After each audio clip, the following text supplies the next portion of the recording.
Recently ওর স্কুলে public speaking এর উপরে একটা কম্পিটিশন ছিল এবং যেখানে ওই রিপ্রেজেন্ট করেছে সবকিছুই। I won first prize, which is a very prestigious thing for me.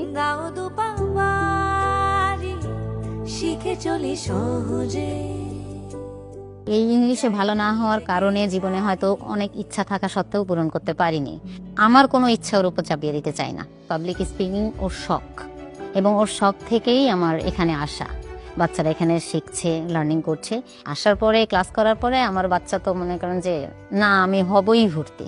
I want you all to have fun and always don't be afraid to come in front and speak.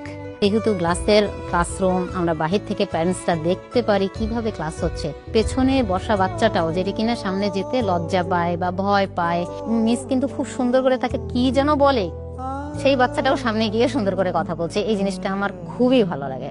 তারপরে vocabulary গুলো যেগুলো অত word collection ওর মধ্যে ছিল না, সেই কালেকশনগুলো ওর মধ্যে বেড়েছে। So that's why Eid is a very enthralling and very joyful occasion for me.